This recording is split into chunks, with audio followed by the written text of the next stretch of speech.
Views and opinions of any of the guests of After Hours AM are not necessarily the views and opinions of After Hours AM, its hosts, its staff, or any of its affiliates. Welcome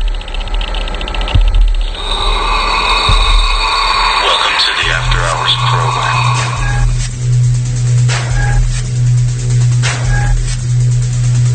Are you ready? It's alive! It's alive! It's alive! Now broadcasting live from the After Hours AM studio, Joel Sturgis and Eric Olson.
Good evening, everybody. Welcome to this edition of After Hours AM, and I'm your host, Joel Sturgis, right along with me, Eric Olson. And Eric, man, we have a great guest tonight. We have Alan Roberts on, and you always set up great guests. I don't think I've ever given you enough love, man. You are, generally speaking, the evil genius behind a lot of the guests that we have on After Hours AM, and Alan Robert is definitely one of them evil genius types. Yes. Because he actually does. Well, I have not been exposed to a lot of I shouldn't even say comic books. They're coloring books. They're adult coloring books, of course. I've seen those, but this one takes the macabre point of view of things. Actually, it takes it very, very cool though. I mean, it's not like gore or anything. It's just more of a darker type coloring book, and we're gonna have him on. Of course, anyone that's a big fan of metal. You might know him, especially if it's thrash metal or heavy metal, from the rock band, New York-based rock band, Life of Agony. So he's actually the bass guitarist for that rock band. And they, of course, are on Roadrunner and Epic record labels. So, they've been around. They have been a long time. A lot of success. They are one of the more long-term successful thrashy bands. Yeah. Kind of that New York hardcore sound out of Brooklyn. At least he is. Yeah. And they've been around quite a while. And yeah, what a talented guy, man. Yeah. Rising to the top of the various fields he has chosen to work in. Yeah, it'd be a great interview with him, talking with him. And he also does a lot of comic book work. So he's very active in the comic book industry as well, and graphic novels. So really, it's going to be, we can really go any direction with the guy, and that's what's really fun. When we get guests, they're so talented that they're not just a one-trick pony. And most of our guests are not a one-trick pony. That's where we're blessed, is we're able to go a lot of different places with them. And so that, again, we're blessed for that, and that is really the brainchild of Mr. Eric over there. So good work, Eric, man. Good work. Shucks. Well, here's my thinking. We're a paranormal show. Yes, absolutely. No question about it. But, we can interpret that pretty much any way we want. And we interpret it to include, obviously, things that are clearly paranormal, but also things that are just kind of weird and strange and interesting. And when the holidays roll around, we're very interested in these strange traditions and where they came from, and we're into horror, we're into the macabre, exactly. We're into every now and then a conspiracy theory. So we just try to keep it interesting and mix it up. So it's not just one ghost hunter after another. Not that there's anything wrong with ghost hunters. No, but there is a show for that, and this just is not for that show. This is not that But show. It's not only for that. Exactly. So we like to cover everything, my friend. Everything that's strange, odd, and scary, we're down with it. So anyhow, Exactly. man, we got a new sponsor on board, and this is kind of a big deal for both of us. And of course, I'm talking about Paracon 2017 at the Shooting Star Casino, and I have their spot here. Let's play their commercial spot so you guys can make plans to get there, because it's only about a month out now. And the Paracon will be happy, but they are the sponsors of this next news segment. Without any further ado, here's the brand spanking new Paracon 2017 commercial. Do you like things that go bump in the night? Do you get psyched for psychics? Do you believe we are not alone? Then look into your crystal ball and see yourself at the 7th Annual Paracon, October 12th through 14th at Shooting Star Casino, Monoman. There'll be more paranormal excitement than ever before with special guests from The Walking Dead, Ghost Adventures, and much more. Shooting Star Casino. Big names, big chills. Visit starcasino.com for tickets and complete details. And, of course, we will be at the Shooting Star Casino for that event, so you can come meet us all over there as well. We will be broadcasting live and talking to all the para-celebs, because that really is what we do best sometimes, is just talk with them. We know them all. We're all buds, so it'll be a lot of fun. There are those who may even consider us to be minor para-celebs. That word has been thrown around in the last week, that we are indeed para-celebs. I do not wear that. I'm not saying it, by the way. Experience the taste I'm of not Northern owning it. Let me Italy get at rid of this the audio Buona here Vita. for a second, because quite honestly, I hate websites that automatic audio. I hate them. I really, really do. But that has been thrown out there that we're para-celebs. Look at you guys. I really don't consider. I just consider myself a fan. A fan of the paranormal. So it doesn't really. I really don't feel like we're celebrities. We're just dudes. We're just dudes, man. Come hang out with us. We might even buy you a beer if you're the right kind of person. You just never know. If you're there in person. Exactly. Okay, getting in the news. Now, we had Jeff Mudgett on the show, of course, for the Criminal Code. After Hours and the Criminal Code a couple different times now. The DNA has finally been released of who, of course, is in the tomb of H.H. Holmes. Wanada. Dum, dum, dum. And as you know, at Showtime, Jeff himself did not have the results. He was not able to share this with us of who was in the tomb.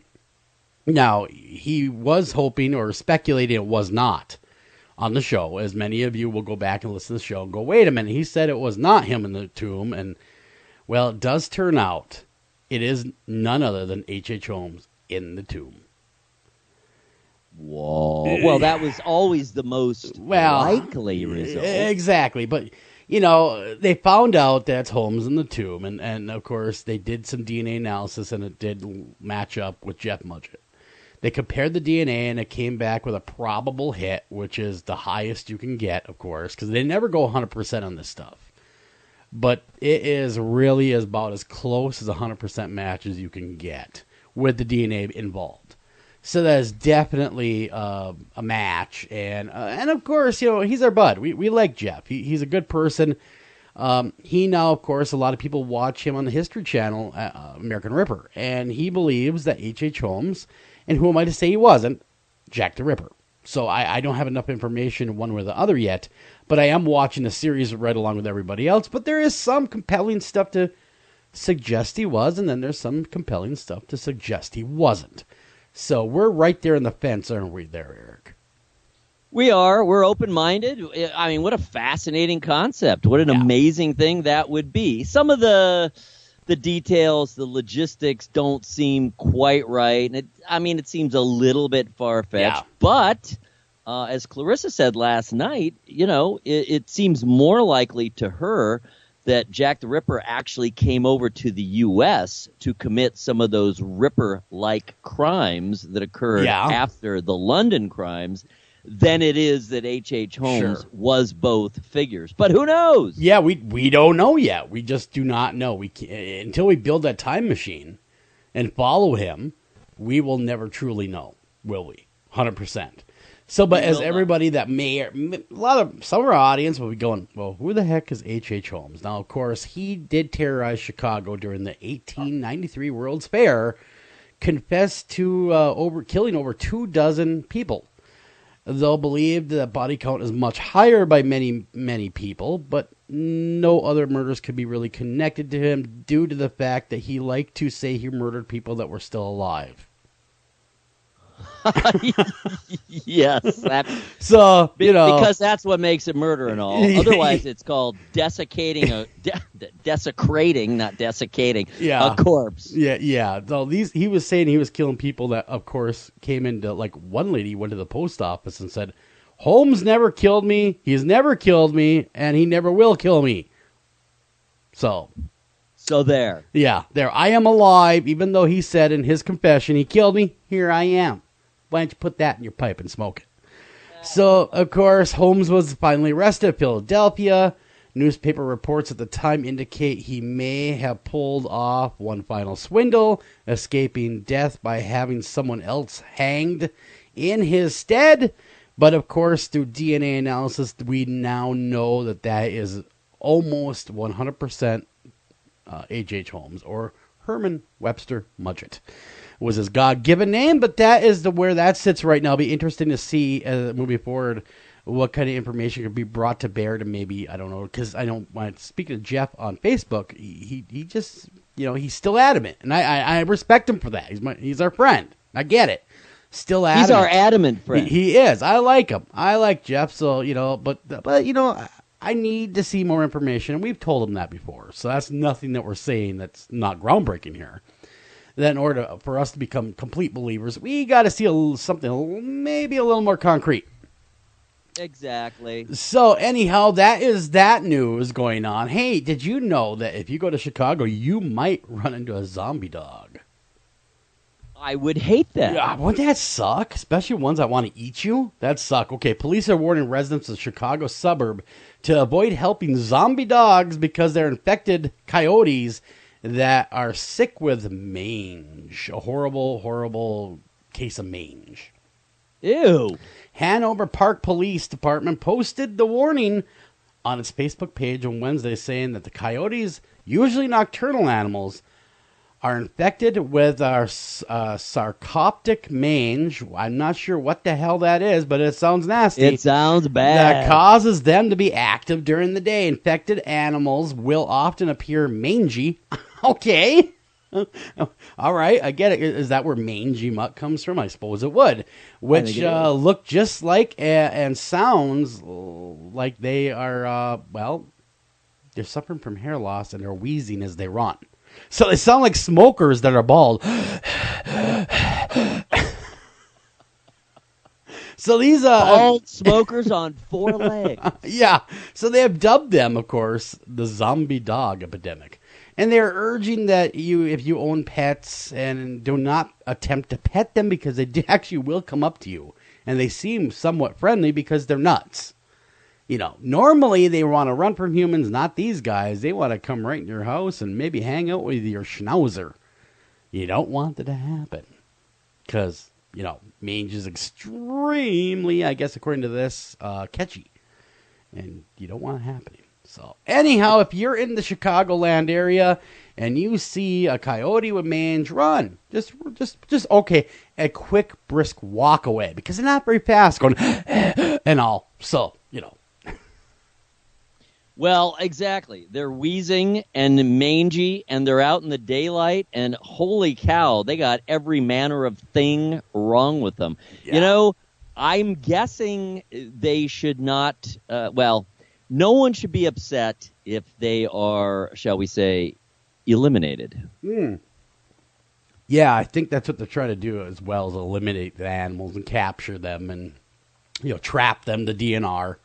Their Department of Natural Resources is saying, hey, don't touch them. Whatever you do, don't touch them. Because people have been, get this, Eric, walking up to him wanting to pet him. Oh, genius move. Such a good dog. You're such a good... Oh, my God, it's a coyote. Ah!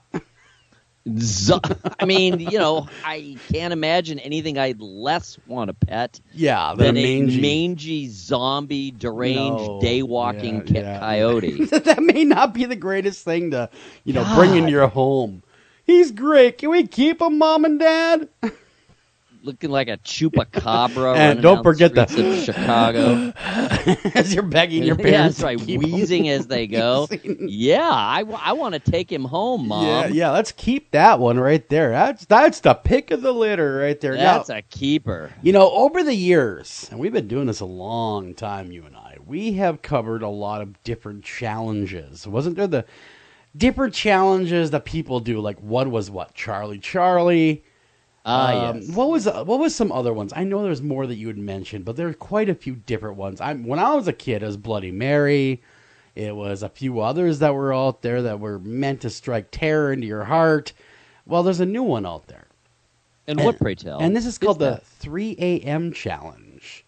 Oh. Have you ever heard of the 3 a.m. challenge? I think I have, but go ahead. Okay, the next time the tiny humans in your house are having trouble falling asleep, you may want to check their viewing history on YouTube.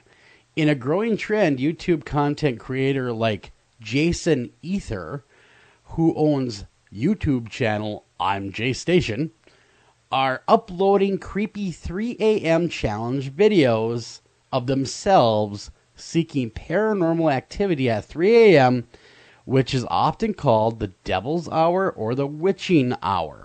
Right, exactly. So the videos are about trying to experience some paranormal activity on camera. Ether, who lives in Canada, told Today parents, "I make the challenges because I've always had an interest in ghosts and spirits and the paranormal. What makes them scary is that when you are doing things to attract ghosts into your house," oh gee, brilliant move. "Even if you don't believe in ghosts, it's always in your mind that this could be real." But it's not. Only yes. adults doing this, Eric. This is the bad part. I get it. You know what? If some person wants to go out there that's in their mid-20s, early 30s, hell, even their 50s, if they decide they want to get up at 3 a.m., I will not be up at 3 a.m. because I enjoy a little thing called sleep too much. And if they want to try this, go right ahead. You know what? Knock your ever-loving socks off. But it's not only the adults, like Ether, who are creating these spooky videos. Ruby Coker, an 11-year-old from the UK, who posted videos on YouTube channel Ruby Rube, sorry about that, has posted more than 40 of these creepy videos, and he's only 11. Dang. Ruby's stepfather, Bruno Santos, says the videos, which he sees that Ruby's are attempting to make, to play hide and seek with dolls and asking Siri spooky questions on her iPhone at 3 a.m., are all in just good fun. Yeah, I would be having... First off, why are you allowing your 11-year-old to have their iPhone in the room at 3 a.m.? Take that with you. Put it in your room. I agree. You know what I mean? Yeah, I get it. Kids got to have cell phones, but you also have to set rules for said cell phones, in my opinion. Kids shouldn't be up at 3 a.m. No, they should not be up at 3 a.m. Kind of, no matter what. I mean, no, unless they're with you doing something really, special, something. Yeah, 4th of really July out fireworks or doing something that's really a special occasion. Yeah, I get it. With you. With the adult supervision. And most of the videos, Ruby sets an alarm on her phone at 3 a.m., then sneaks around her house while her parents are fast asleep, attempting scary tactics. I'll tell you what this sounds like. It sounds like the beginning of a horror movie. It does. Today, the Today Show parents followed up with Santos to ask whether or not his stepdaughter truly wakes up at 3 a.m. without their knowledge. But as of this publication of the article, he has not replied because he probably feels like a dope right about now. Yeah, he feels like Mr. Parent of the Year. Yeah, it started with making slime, of all things, at 3 a.m., and sparked from there, said Santos in an initial interview, adding that while adult supervision of the video sometimes involves scary rituals, Ruby Ruby's really not doing anything bad. You know, he really believes that this is all harmless fun, even though she may be trying to conjure up demons. Who the hell cares? That's okay, that last part I kind of paraphrased. You tossed out there. I did, but what he's saying is, sure, it's okay to be up at 3 a.m. I could care less. At first we were making slime, now she's conjuring demons. Boy, these little tykes sure grow up fast. Aren't they adventuresome? They are. Well, you know, and wily. But here's the thing is, it gets worse. While many of the scary visions of the video are only available on YouTube, versions made by children are easily accessible by YouTube Kid app, which Rachel Greenway, her 3 young daughters range from the ages of 5 to 11. Yeah, none of them should be involved. There's kindergartners running around as we speak trying to make scary videos. At 3 a.m. At 3 a.m. Not even like, hey, let's go try this at 3 p.m. It's 3 a.m. And Greenway's daughters aren't the only ones that are curious about this. The trend is growing and growing and growing and is actually starting to gain traction in the Google search engine data. Meaning there's a whole lot of little kids that are out there looking to make 3 a.m. videos. Now, of course, Dr. Barbara Greenberg, I wish Clarissa were here for this story, to be honest with you. Because we need her. She would really have some insight. A family psychologist says, as with any social media, parents should be aware of the kinds of content their kids are watching on YouTube. And Greenberg also says, when it comes to kids, it's normal for them to want to enjoy it to scare themselves. As kids, we used to tell each other scary stories, said Greenberg, like Bloody Mary. We would push ourselves to scare ourselves. But this is actually going beyond just scaring ourselves. It's actually going to a point of danger. I would say so, yeah. And she goes on, kids are really very wired to explore all of their feelings, Greenberg continued to explain. The young children tend to they experiment with stuff they shouldn't be experimenting much more freely than adults. Because quite honestly, they have no life experience to draw upon. Come on, think about it. I mean, I've done dumb crap that we've talked about right on the show. You've done dumb crap when we were kids that we talked about right on the show. Dumb crap. We wouldn't do it today, but we did dumb crap. And thank God YouTube was not around during those days. Otherwise, we may not be on air right now. But good point. The thing of it is really, it comes down to parenting, in my own opinion. We're both parents, you and I. I would never let my small children, or any of my children, with the exception of probably my 16-year-old. I mean, what are you going to do? You know, it's hard to stop a 16-year-old. Yeah. But my young children, there's no way in hell I'm letting them up at 3 a.m. to chase ghosts. No, I completely agree. There's a time and a place for such things. And kids, sure, all that's true about kids love to be scared, and they love to scare each other, and they love to explore the unknown and try to figure out for themselves what's going on out there in that big and kind of, scary world. Let's face it. Yeah. But there really do have to be limits. And once again, we talk about the digital revolution as being a real difference maker, because what it has done is it has given kids not only access to kind of anything and everything that can be found on the internet, and man, we all know where that can lead. Oh, yes. So they really do have to have some level of supervision. But the other side of it is now not only can they find these things, but then now they can distribute it. Yeah. So it's going both ways. Yeah, it's getting out there to the masses. Kids are seeing it. They're going to want to do the same thing. I remember some stupid things like the Charlie Challenge was out there for a while. Of course, kind of demonic one way or another. And then, of course, the Slender Man thing. Oh, of course. Where people go in the woods at night looking for Slender Man. Absolutely. So I mean, it's not new. It's just maybe striking at a younger age bracket now. Yeah, and we have heard a lot again, especially on the Wednesday show where we have our resident forensic psychologist, talking true crime, but we hear a lot about development and what ages people reach various levels of development.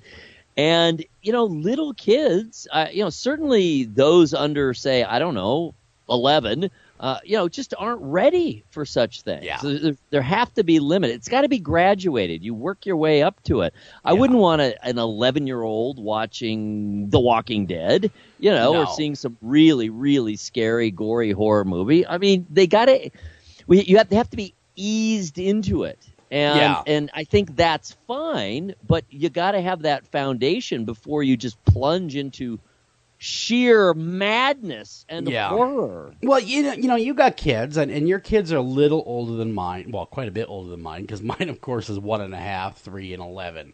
And then, of course, we have a 16-year-old, so that we have in common. But how old is Alex now, your son? He's 13. So now he's kind of right in that wheelhouse generation that they're trying to attract and do this kind of stuff. I want to say, going on a limb, and I don't know Alex very well, but he's smarter than that. So I want to say a lot of these people, these kids, would be smarter than that. Hopefully this is the lower common denominator, not the majority.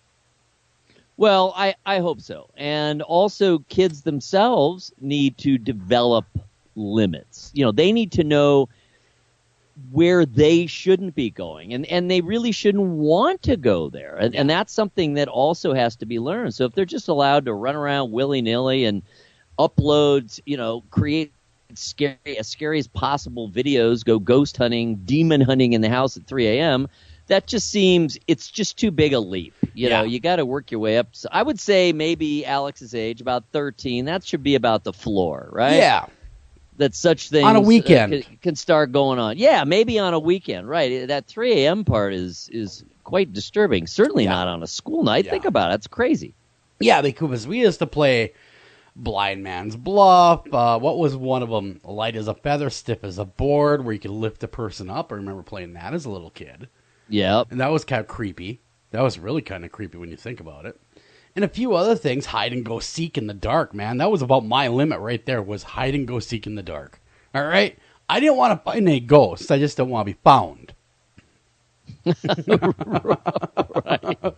Yeah. And again, we don't want to overreact. Nah, we're not. We're not trying to. But man, when you hear about kindergartners out there with iPhone, first off, who the hell is buying a kindergartner an iPhone? That's what I want to know.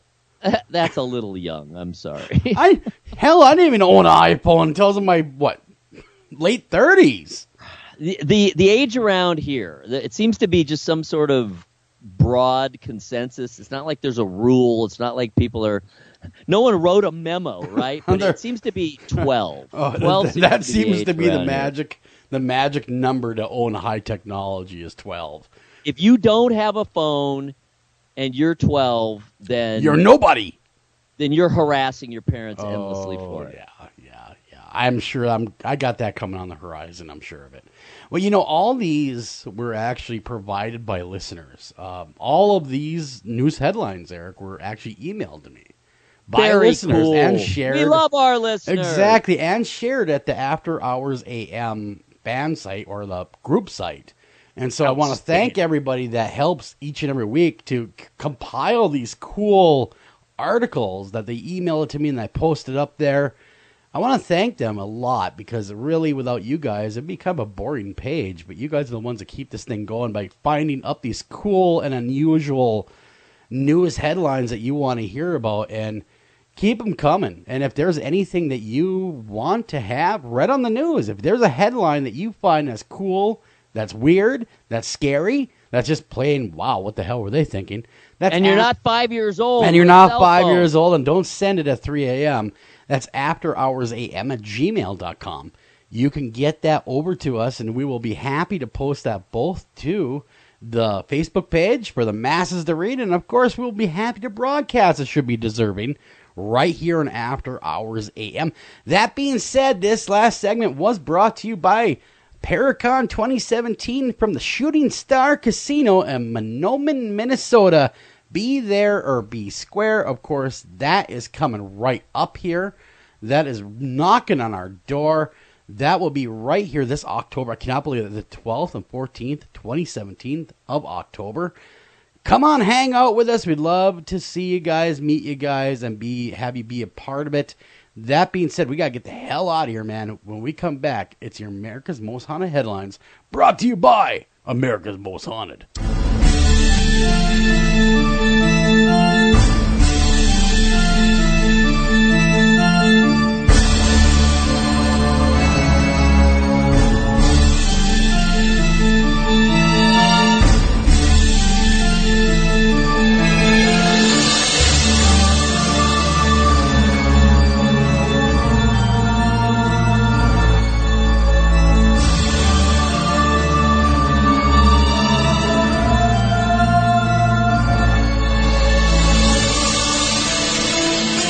After Hours AM will be right back after these messages. Ranger Station, Ranger speaking. Yeah, hi. I'd like to report a bear sighting. Location. My backyard. Oh, your backyard. Try telling a bear that. I did, and this bear talked back. Talking bear, that's rich. No, wait, it was Smokey Bear. Smokey. Why didn't you say so? I did say so. Continue. I was burning yard waste. No, boy. He told me to burn legally and responsibly, and to remember that if it's too hot to touch, it's too hot to leave. And as always, he's right. You know, 9 out of 10 wildfires are caused by humans. That means 9 out of 10 wildfires can be prevented. Yeah, I know that now. Thanks to me. Actually, thanks to Smokey. As usual, the talking bear gets all the credit.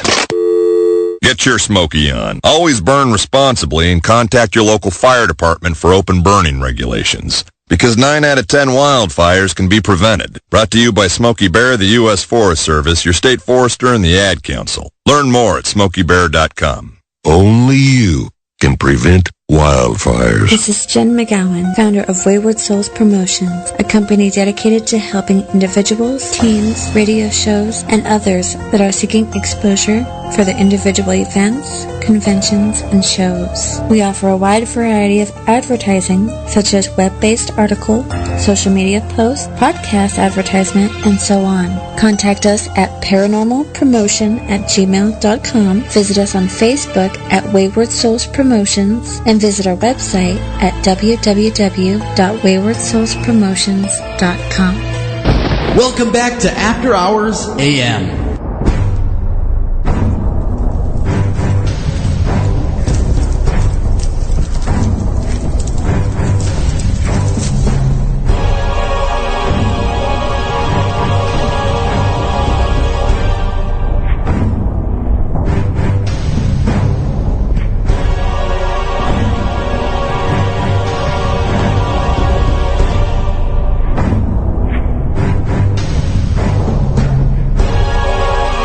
And welcome back to After Hours AM. Everybody, I'm your host, Joel Sturgis, right along with me, Eric Olson. And we got something very special on the line, don't we, Eric? We sure do. Very excited about it. Very excited to be involved with the project, which is about as impressive as it gets. We are going to check in with John Cushman, who is in the middle of his John Cushman Walk, which began Monday at noon right at the Washington Monument, and he is working his way southwest across Virginia. And he is somewhere between Manassas and Charlottesville as we speak. What's happening, John? Well, you know, it got dark out. They'll do that. It got dark out, and, you know, the cars don't like it, you know, when I wear, you know, like a black shirt and shorts. You know, it's just, it doesn't blend in with the, you know, the night sky. So I usually don't go beyond 9 o'clock, but we actually left it a little early tonight. We were ahead of the game, and we've been doing really well. Despite the weather, the weather was really, really bad yesterday, a lot of rain, and then they forced sunshine on us today. So I'm confused. You know, so yeah, you and I both. Hey, at least you're not walking in Florida. Not yet, at least. You know, it may come. Yeah, because there's a big storm down there right now. Well, you know, everybody talks about the big storm, but you know, we're doing this walk for a big storm too. Exactly. They haven't the storm. Yeah, hasn't met John Cushman. Yeah, well, that and when you do it for diabetes, and diabetes, as you know, is the nation's number one killer right now. Yeah. And that far outweighs hurricanes, and tornadoes. They're instantaneously dangerous, but when you deal with diabetes, 86 million Americans have type 2 diabetes. And what they're finding out, guys, that because children are so inactive now, and they're playing their little games in the room, and children are now for the first time showing traits of type 2 diabetes. Scary state of affairs, my friend. Very, very scary. Well, Kush, what time do you start in the morning for your walk? Well, tomorrow we will start probably about 6 a.m. and end around 9 p.m. So we're going to get the hours in tomorrow.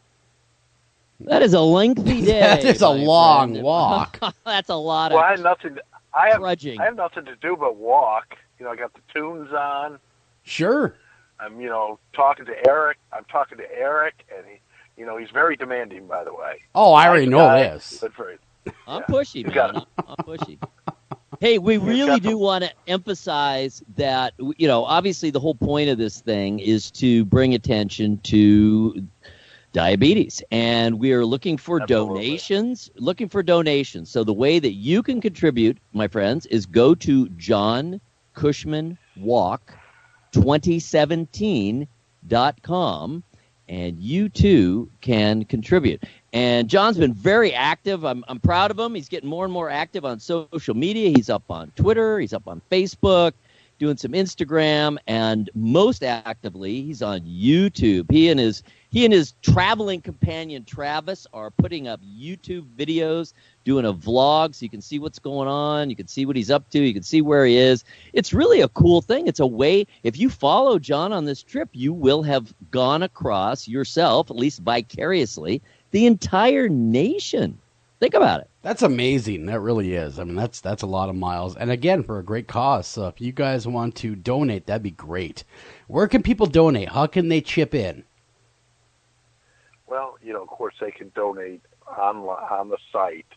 Like Eric was just talking about, www.johncushmanwalk2017.com. And it's very, very secure. ADA, American Diabetes Association, has managed to put up a great site for us. They manage it all. And certainly, if you want to do a corporate donation, there are forms for corporate donations online that you need to use for it, that the donations go to the proper locations with ADA. So it's very well done, and donations, it's all about people's lives, and you got to keep the research and keep it in front of people.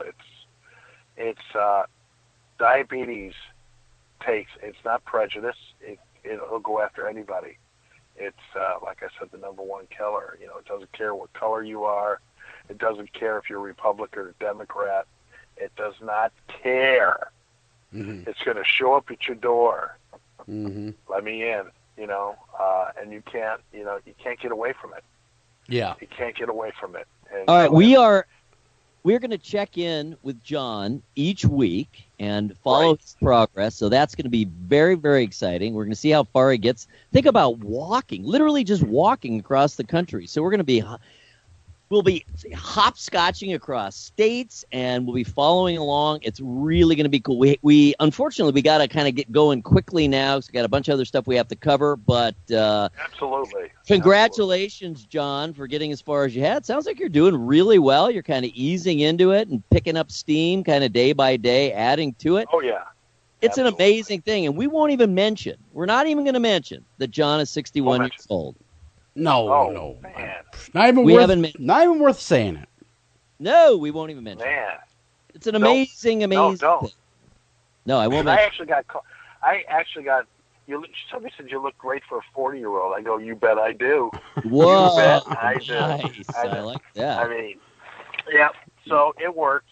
Yeah, definitely. Well, that'll put a spring in your step. Okay, well, have a great evening. Get some rest, and we'll talk to you again on the show next week. Fantastic. Thank you. Thanks, guys. Joel, thank you. Oh, yeah, not a problem. Talk to you soon, Kush. Keep walking. Bye, guys. Keep walking, brother. Oh, yeah. Very, All right, very interesting. We got to talk super quickly here. Yeah, please do follow along. Go check out the site. We'll be adding on. I'm trying to help him out, get the word out. We'll be adding in updates from his social media to the website.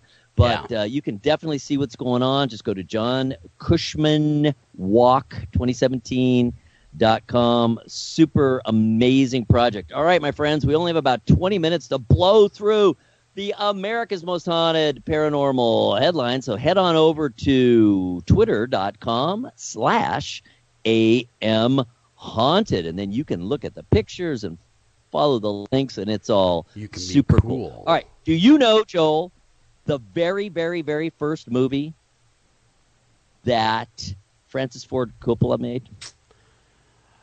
Boy, I do not know that one. That's a good question. I refuse to look at the Twitter because I know the answer is there. But no, I give up. What is it? Okay. It was a psychological horror thriller called Dementia 13. Really? About a vengeful ghost, a mysterious killer, and a family where everyone has a secret. And they all converge for one night of terror. Oh, yeah, of course they do. Of course. If I got that invitation in the mail, I won't be showing up. I'd be like, nope. It's kind of a House on Haunted Hill type thing. I've seen this movie before. All right, well, they're remaking it. Really? Well, it sounds like, now look at Rotten Tomatoes, the original Dementia 13 did really well, so it has been a cult classic for quite some time. Kind of kick-started his career. Yeah, so it will be hard to top that, but we will see. Yes, we will. All right, so that'll be coming out soon. Keep an eye out for Dimension 13. Woo. All right, speaking of horror films, I find this fascinating. We get a little bit behind the scenes, like how are things made and how are things put together. We don't flog that horse, but we talk about it a little bit. New movie came out, a horror film, of course. All of the lighting, and we do mean all of the lighting in the entire film comes from flashlights. Man, that's kind of a cool concept, though.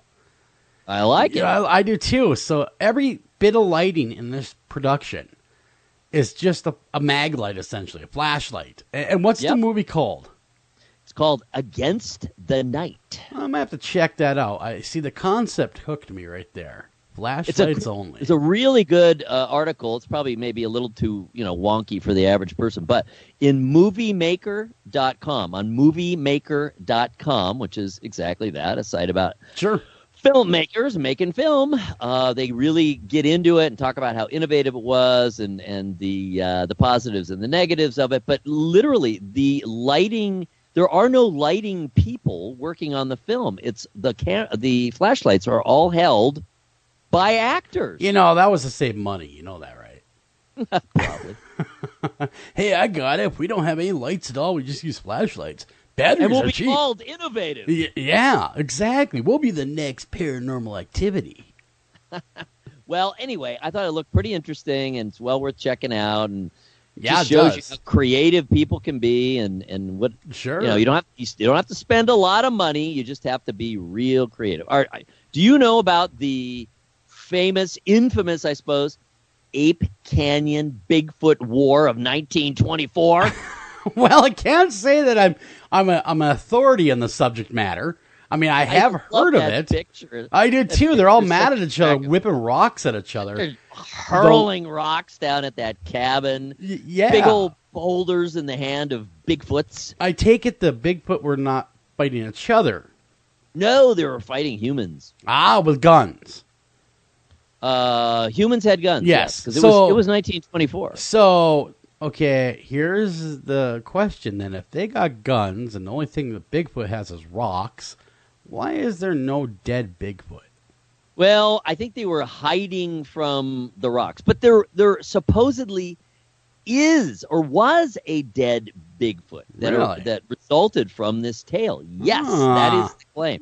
So what's even more interesting is the story was written up and supposedly, pulled from all the original sources by none other than Matt Moneymaker on the BFRO site. Really? Very, very cool. I'm actually going to share that right now over here at the After Hours AM Facebook page. So, for people that are, because, man, people love their Bigfoot. And actually, Lauren Coleman will be at the Paracon, by the way. Fantastic. So, actually, he's kind of like the granddaddy of them all when it comes to the Bigfoot. Outside, he's of course. Mr. Cryptid. He's got that cryptid museum. So, I'm going to be asking him. I'll be like, so, you know everything, don't you? You think you do. How about the War of 1924? What do you think of that? Of course. What do you want? You want to know their shoe sizes? You want to know the address of the cabin? Yeah, I want the address of the cabin, and more importantly, I want a rock from the actual war. That would be cool. Yeah, but that's a very cool story, and that's over there, of course, BFR.net. Check that out. That's an article all about the 1924 Bigfoot War in Ape Canyon. Yes. All right. So there was just a massive, apparently, solar flare. We actually have a video picture of it, a short video that shows the flare shooting out of the sun. And you know where it's headed? Where? Directly for your sphincter. Uranus. Exactly. Well, at least it's not hitting us. Well, but it is that too. That is bad. That would be really bad. Heading out in all directions, yeah. Now, fortunately, we are protected, at least our bodies are protected by our atmosphere and our magnetosphere, but, these solar flares can wreak havoc on technology, communications, Not good. Not good. None of it's good. Every doomsday scenario you read, a lot of them deal with solar flares. That is a real concern. And it's totally legitimate. Yep. Yeah, it can actually happen. It really can happen, and that could we could be a victim at any time of a massive solar flare, and it would knock everything out that we know right now. So that's dangerous. So we're getting better and better at keeping track of these things, and prediction is part of it. Look how far ahead they're literally clearing out South Florida ahead of Irma. That's a recent development. That's really in the wake of Andrew. So I mean, it's really only in the last 15 years, say, that we've had that kind of capability and started paying attention well in advance to the path of these things and saying, hey, get the hell out of there. Exactly. Okay, I'm looking at another movie poster. You are. Have you seen... I when I saw the commercial for this, I thought, deja vu all over again.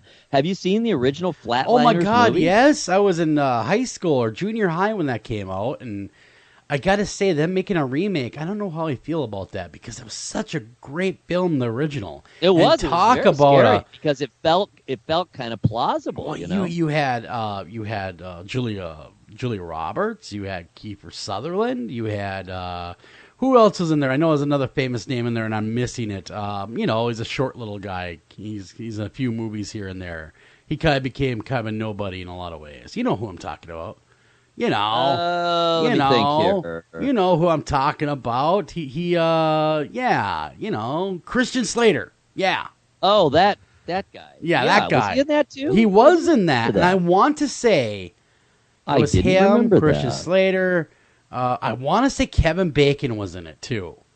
I'm not 100% sure. You are correct. William Baldwin. Billy Baldwin. There we are. Yeah, that's another guy that kind of faded away. Oliver Platt, who's not a huge name, but he's been in a ton of movies. You'd recognize him if you saw him. Yes, I would. And let's see. I'm not seeing Christian Slater, but I could have swore he was in it. I could have swore Christian was in it. I'm pretty far down in the cast. Haven't seen him yet. Okay. Kevin Bacon, wasn't he in it? Yeah, he was one of the stars. Okay, yep, okay. Maybe I'm confusing. Kiefer, Julia, Kevin, Billy Baldwin, Oliver Platt, Kimberly Scott. I don't exactly remember who she was. But anyway, it was a at that time, young, 27 years ago, think about it, and very up-and-coming cast. It was really quite well done, I thought. Yeah. And very plausible, at least relatively. And it's Joel Schumacher directed it, so it was a big name. How do you feel though, Eric, about the remake? I mean, you remember the movie as well, just like I do. Well, of course, I haven't seen it yet, but I mean, no, but the mere fact that they're remaking something that's so beloved by a whole generation.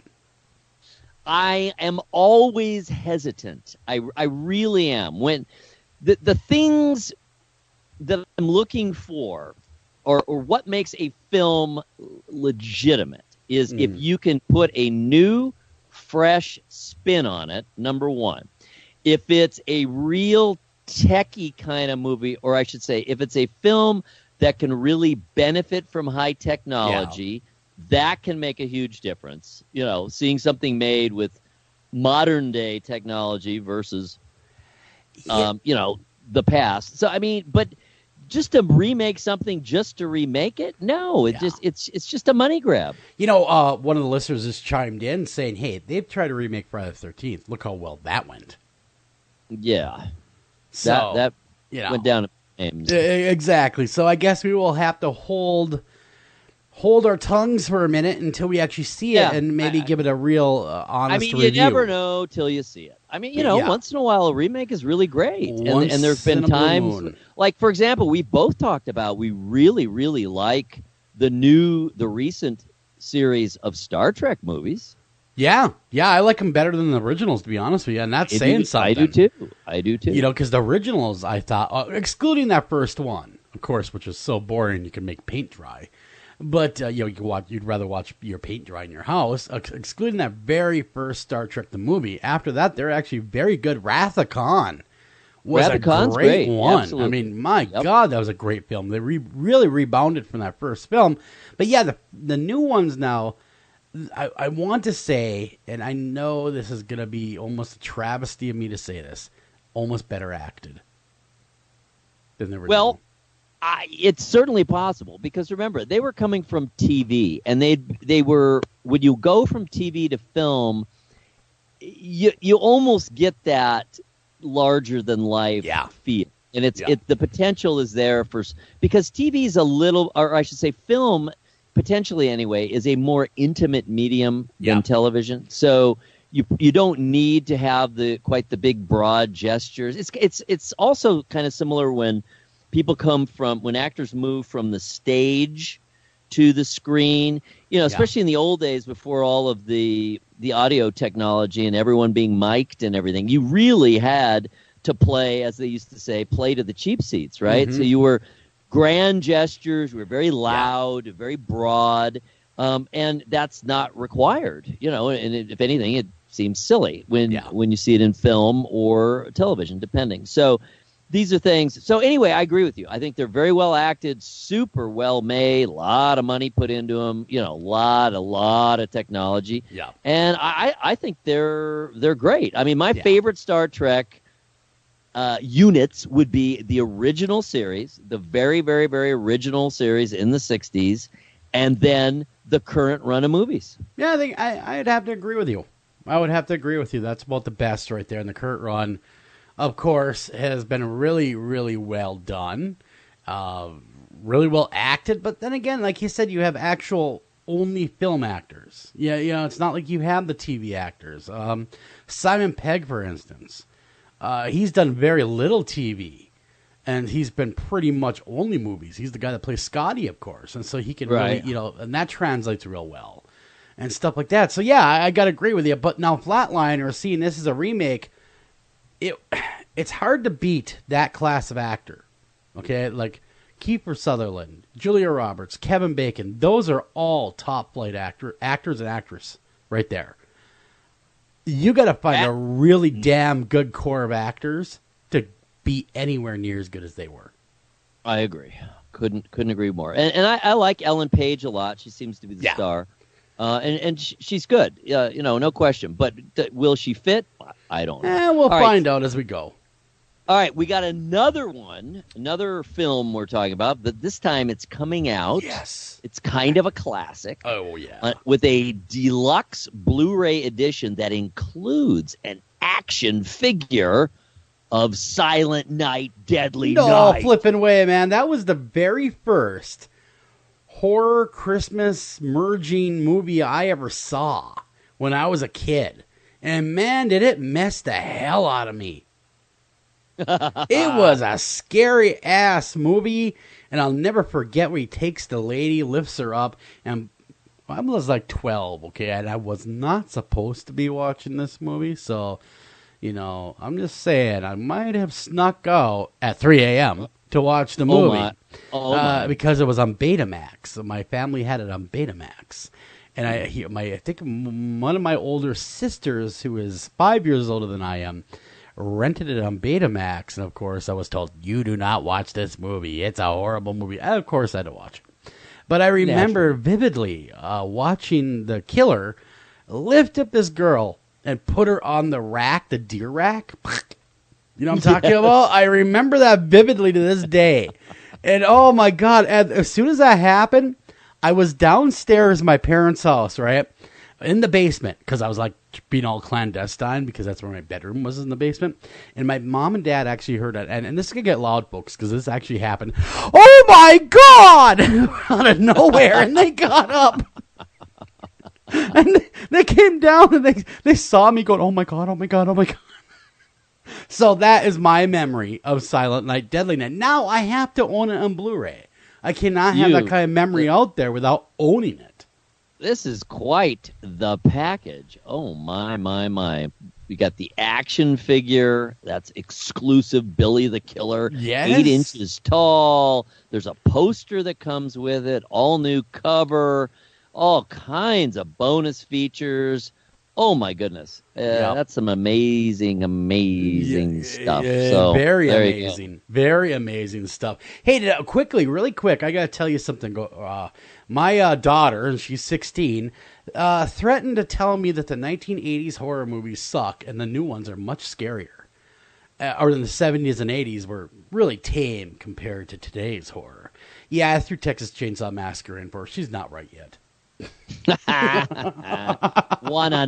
In your face. Well, this one goes I didn't realize this one was the Silent Night Deadly Night. Goes all the way back to 1984. I know. And this must have been this is 87 when I watched it. It was released on Betamax. The year my oldest daughter was born. Very cool, very cool. But it was released on Betamax because everyone had a Betamax back then.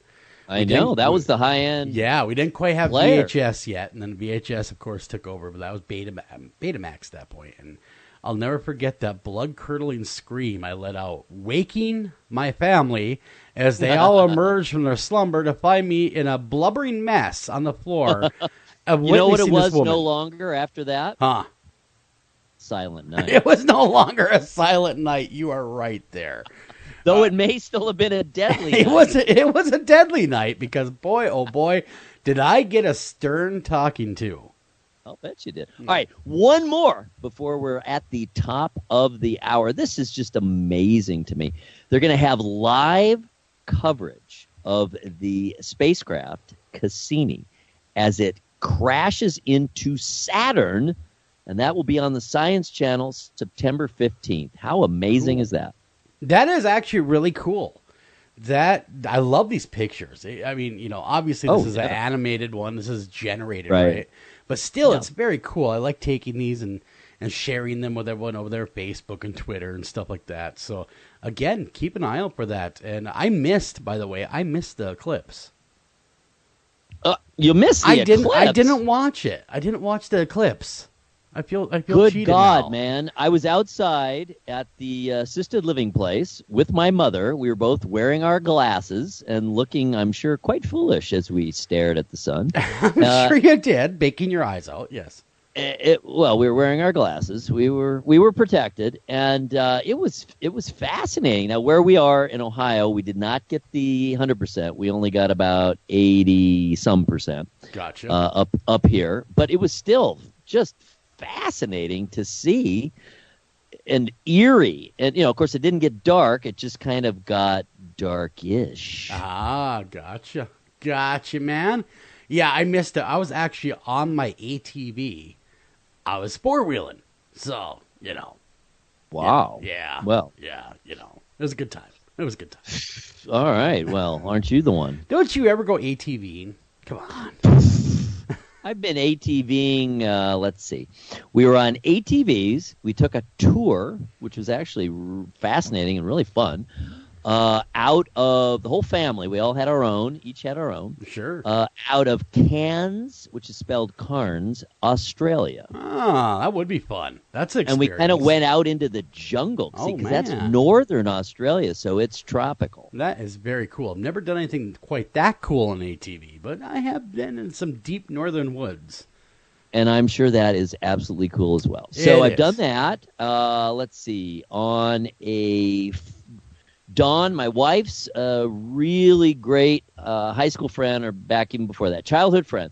She lives on a bunch of acres, probably more like what you guys live on up there, and she's up near Lake Erie, kind of out in the country near Lake Erie, and they have ATVs, so we rode around on theirs, and that was fun. I mean, I haven't been on an ATV more than 5 times in my life. But they are fun, by the way. So, but make sure you guys ride safe. Wear helmets, take all the precautions, but they are fun. But that being said, we got to get out of here, man. We have Alan Robert coming on the show, rock star, and he's kind of artsy-craftsy, too. So don't miss all that. It's going to be a lot of fun. Be right back right after this.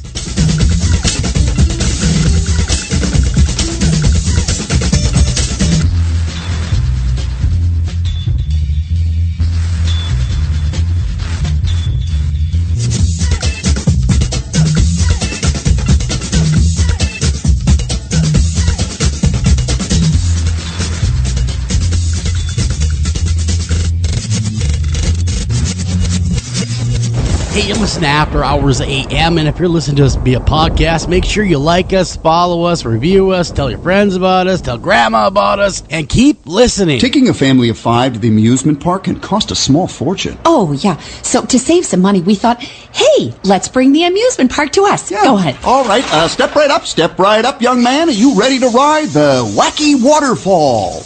That's just the bathtub with the shower head running. Nope, it's the Wacky Waterfall. It's the shower, Dad. Waterfall. Wacky. There's an easier way to save. To get a free rate quote, go to Geico.com. Then buy online, over the phone, or at your local Geico office. This is Jen McGowan, founder of Wayward Souls Promotions, a company dedicated to helping individuals, teams, radio shows, and others that are seeking exposure for their individual events, conventions, and shows. We offer a wide variety of advertising, such as web-based article, social media posts, podcast advertisement, and so on. Contact us at paranormalpromotion@gmail.com, visit us on Facebook at Wayward Souls Promotions, and visit our website at www.waywardsoulspromotions.com. Hi, I'm Kip Parker. And I'm Charlie Parker. And we're the Parker Brothers.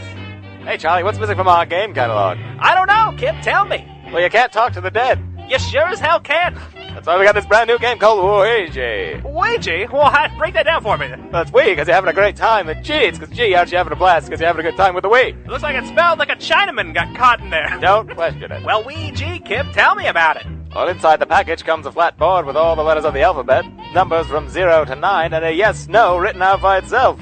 Well, that sounds like a lot of stuff going on. It's got a lot of stuff going on indeed, Charlie. It also comes with this planchette, which hovers over the letters the dead are trying to tell you. Well, how does that work, Chip? Well, you ask the question, and then the dead move your hands in the direction of the answers. That sounds like a heck of a way to find Grandpa's slave money. Turns out it was in the attic.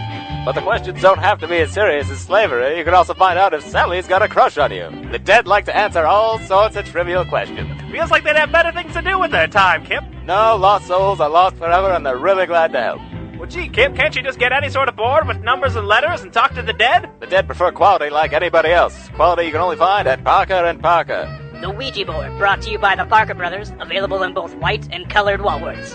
Separate but equal saving. You're listening to After Hours AM. Do you have a question for the guests or even the host? That's really easy. Go ahead and email those questions to afterhoursam@gmail.com. Are you feeling like picking up the phone and being part of the show? Call us at 612-326-6874, 612-326-6874. Come be part of the madness.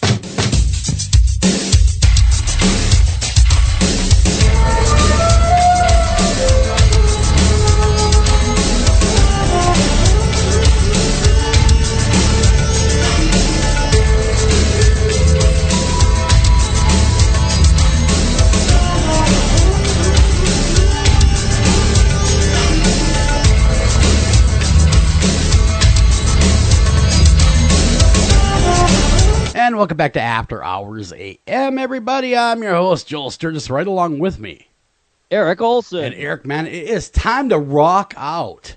We have a great guest on tap tonight. So why don't you tell our audience who we're speaking with tonight? We really do. Following up his #1 best-selling coloring book, The Beauty of Horror, creator Alan Robert returns with Volume 2 in the series, The Beauty of Horror 2. Shockingly. Guliana's Creepatorium, another gorgeous coloring book. Guliana's Creepatorium, which will be out September 19th from IDW, continues the journey of everyone's favorite undead girl, Guliana, as she mischievously attempts to trick budding colorists into unleashing her deadly spell. Guliana has secretly sprinkled her haunted ingredients throughout 80 pages of Robert's original pen and ink illustrations, and they are amazing things to behold, my friends. The Beauty of Horror 2 features a beautifully chilling red foiled cover and high-quality paper that will ensure the pools of blood you color don't leak through the pages. Who, you might ask, is Alan Robert? He's the award-winning author, artist of several IDW comic book series, including Crawl to Me, Killology, and Wire Hangers. Crawl to Me is currently being developed as a live-action feature film.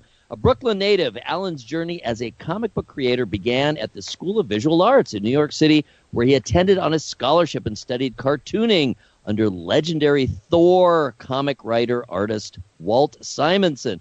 Over the last 2 decades, Robert's hard rock band, Thrashing Up a Storm, Life of Agony, built a die-hard cult following, selling over 1 million albums worldwide. Life of Agony recently released their 5th studio album, A Place Where There's No More Pain, through Napalm Records to critical acclaim.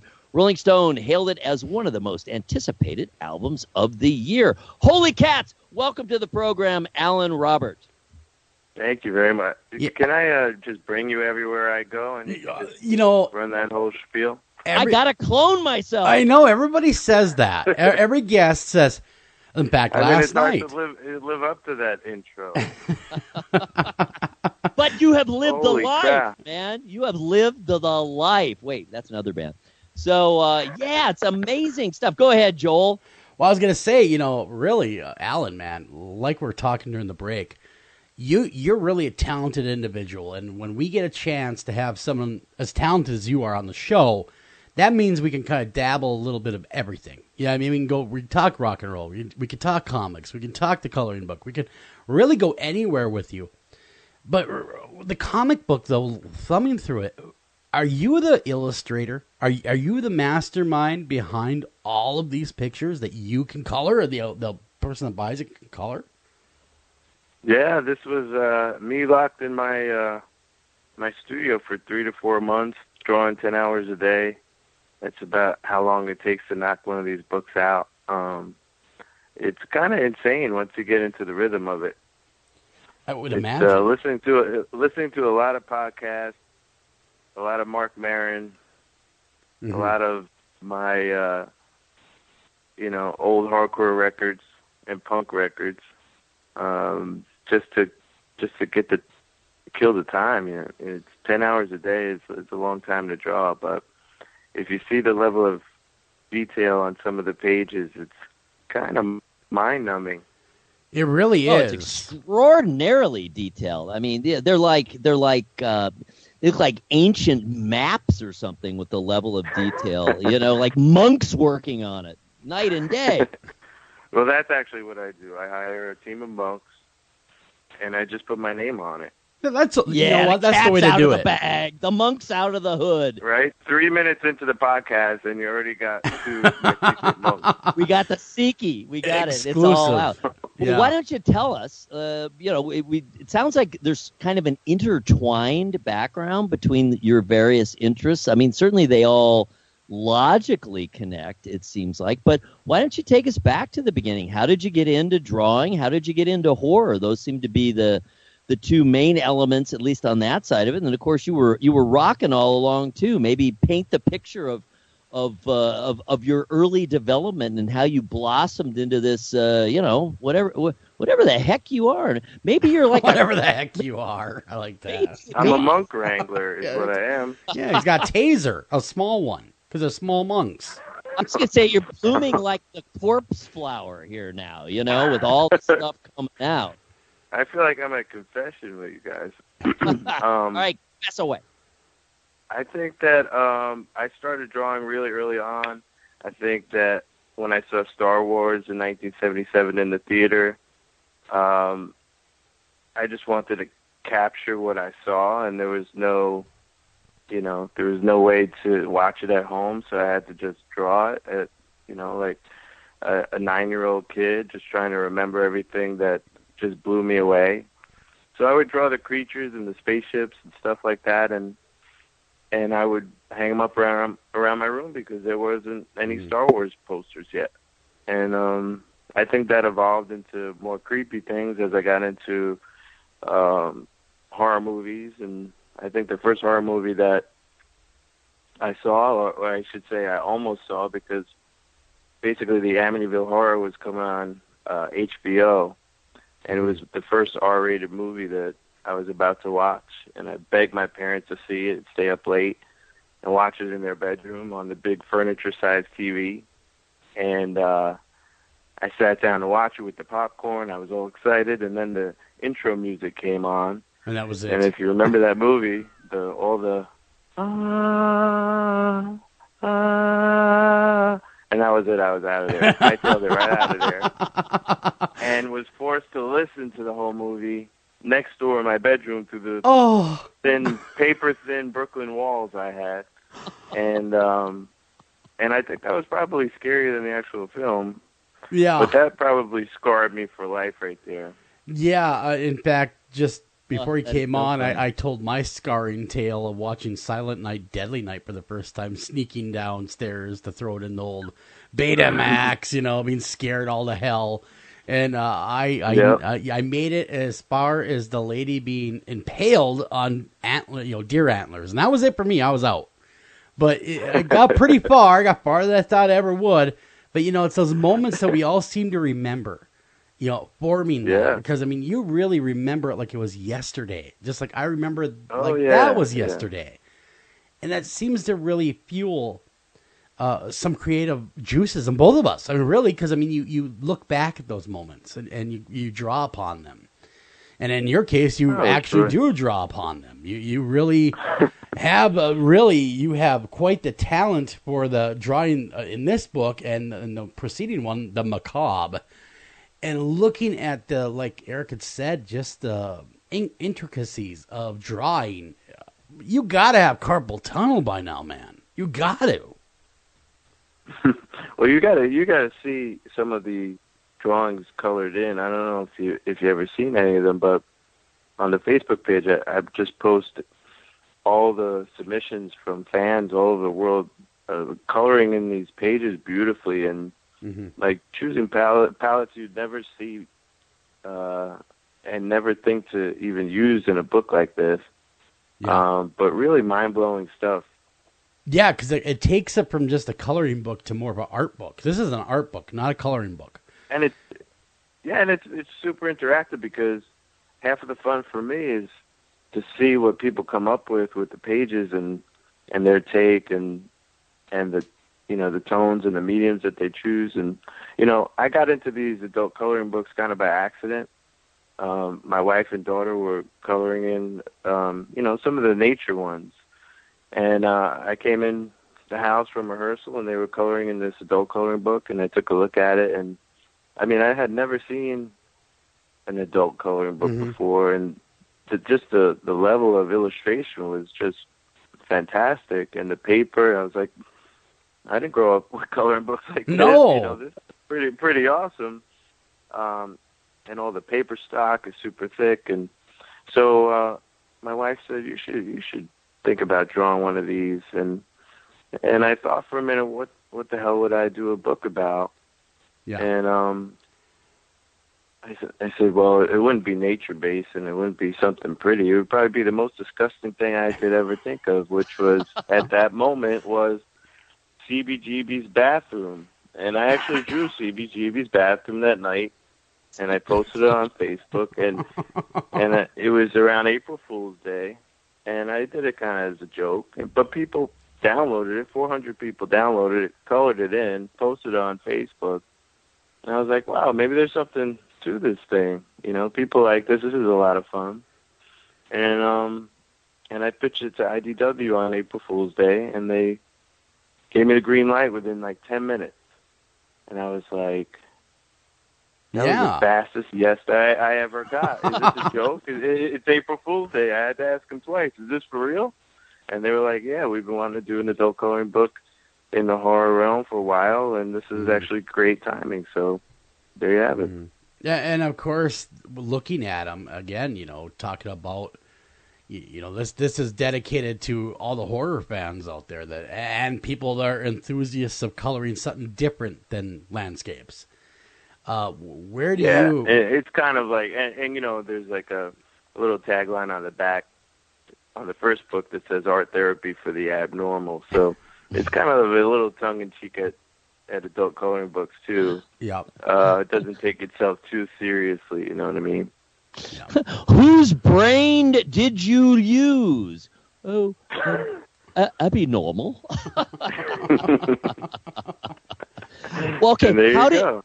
How did you come up with the character? That's such a fun character, the Ghouliana. How'd you come up with the story? And I love the theme of the second one where they have to. My understanding is, because I haven't seen them colored in yet, and I've only seen the PDF. But it looks like you're looking for various objects within these complicated. Those damn monks, they're getting you all crazy. Exactly. They came in here and started beating me about the face and neck. So anyway, yeah, they're intricate. In silence. That's what they are. Yeah, it was silent because I made them swear an oath. So anyway, how'd you come up with all that? The character and then the theme on the second one is so cool of finding these objects. Well, when I first started drawing the first book, my goal was to make the ultimate horror coloring book. I didn't care what I had to do, but as a lifelong horror fan, I had to make this the best horror coloring book ever. And I actually scrapped a lot of pages that I didn't think were good enough. And doing a book like this, you know, you really can't use the likenesses of the horror monsters that we grew up with. Yeah. You know, I don't have the licenses for any of that, so it just had to be more generic type of themes. So like I would make my checklist, you know, so there would be like decaying mermaids and haunted trees and undead pets and things like that. And I would just, you know, okay, I'm drawing this today. So about halfway through, I came up with this creepy girl, this creepy undead girl, and I named her, and I kind of, as I started to insert her into different scenes, I started giving her more of a backstory and drawing her dead relatives and the mansion that she lives in and her pets, and it became a lot of fun. Actually, it started to take a life of its own, and I started to write some poetry for the beginning and the ending of the book, and actually both books have a search and find for different objects that she's hidden within the pages. So it's been a lot of fun. Yeah, Alan, it sounds like a lot of fun. Now, of course, you've also worked extensively in the comic book world as well. You're active in the comic book industry, and you created a 4-part horror conspiracy miniseries of comic books, Wire Hangers. Why don't you tell us a little bit about that? Yeah. Yeah. Well, I had, like I said, I've been drawing my whole life. I went to High School of Art and Design in 9th grade, and I was in the art program when I transferred to Brooklyn. And I ended up with a scholarship to the School of Visual Arts for college, and that's really what I wanted to focus on, was cartooning and illustration, and hopefully getting a job at one of the big comic book companies. I think it was around second year of college the band started. I got into music kind of late. I'm self-taught player, and picked up the bass and got in the van with a bunch of guys and drove up and down the East Coast playing shows and hardcore matinees and things like that. And the band started to get a following, and we would record demos, and we started working with the producer from Type O Negative. And along the way, we got signed to Roadrunner Records. And by the end of college, we had recorded our debut album, River on Dread, and we were about to release it in 1993. And I kind of had to make a choice. Was I going to take around my portfolio to the comic book companies and try and get a job as probably getting coffee for somebody, or, you know, see where this music thing would lead?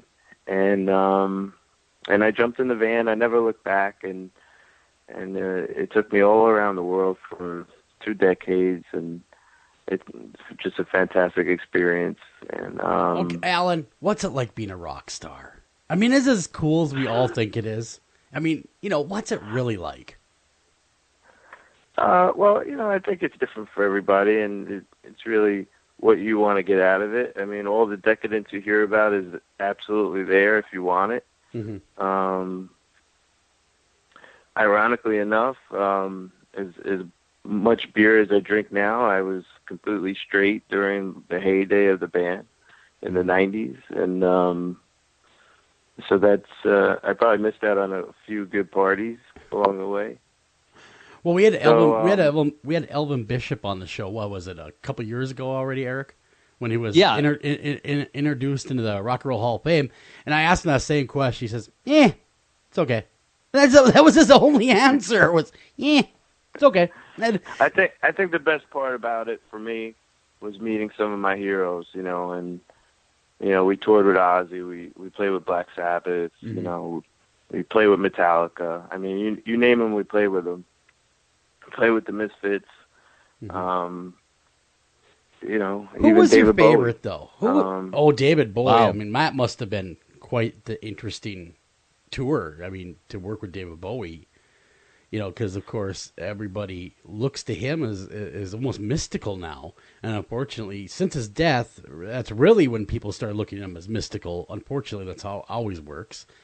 But David Bowie, he was quite the talent, and you know, whenever someone says, "Hey, I worked with David Bowie," we always ask them, "Hey, do you got a good Bowie story?" Well, I can tell you one story. So we played one of those big open air festivals overseas. I think it was Germany.